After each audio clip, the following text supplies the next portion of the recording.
From the lush green lands to the cascading waterfalls, wonders of the world, the oldest habitat of territories on earth, a rich cultural heritage, a continent of 1.1 billion people, second largest and most populous, a continent pregnant with possibilities, home to 30% of Earth's mineral resources, 50% of its people under 25 years.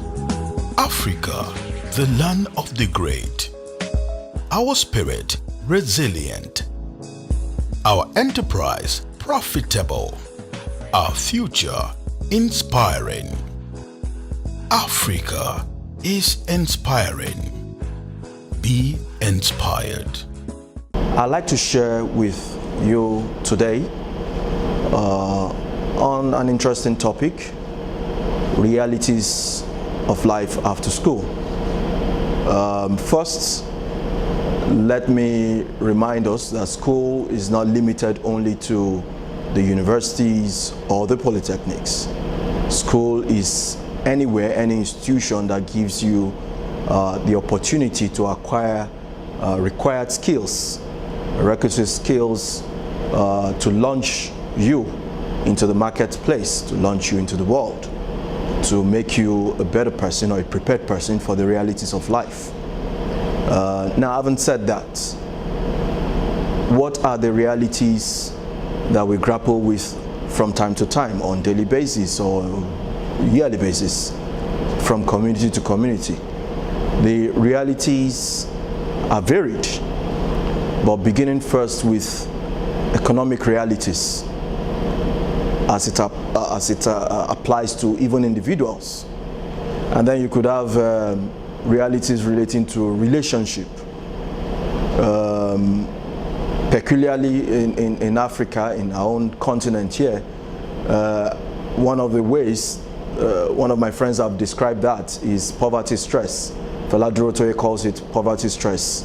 Is one peculiar thing that virtually everybody in Africa goes through one way or the other. And what does it mean by that?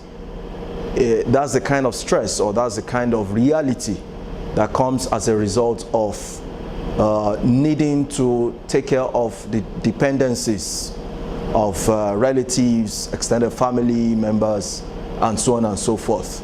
And of course, a lot of people, if not all, can relate with this.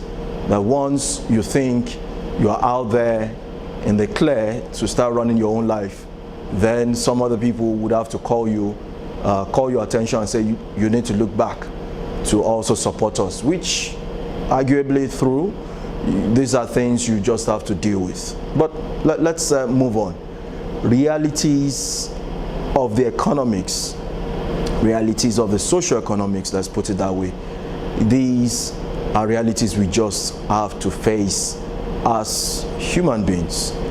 The moment you come out of an institution of learning, come out from the school, even if it's the learning has had to be through a vocational skill, they're still apparently the same. Economic realities are broadly the same.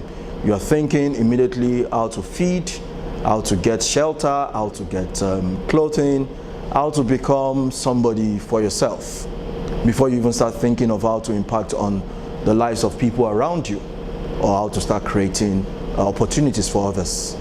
And the two major channels we like to explore is either you get a paid employment, you become an employee somewhere, or you start up a business on your own. But then there's also the middling part. I'll talk about that briefly, and then we talk about the two major. The middling part is what we call the intrapreneurship, which is the state of working for somebody, but with the mindset of an entrepreneur. You're working as an employee somewhere, but you are also behaving like an entrepreneur. Now that has a number of categories of how it is being applied. Of course, application does not have to be deliberate. Some just find themselves in that situation. I'm talking about entrepreneurship now, which is one of the outcomes of the realities of life after school. The entrepreneur could take the dimension of a destructive entrepreneurship. I will explain that. Or could take the dimension of the productive entrepreneurship. The destructive is a type of person who works in an organization but uses the time, the resources, the paper, whatever it is, resources of the organization to better his or her own lot at the expense of the organization. So the organization is not getting anything out of it. The person is using the time, the moments, everything to better his or her own lot, but at the expense of the organization. But the productive is just the opposite, where whatever you are doing to better your lot, or to start up an entrepreneurship venture, or to run a business by the side, is also benefiting the organization where you're employed. Now, that is very rare. It's not common, but it is very much in place, especially the ICT world, the ICT sector. Those are sectors, entertainment sector, those are sectors that you need people to be more dynamic in the way they work.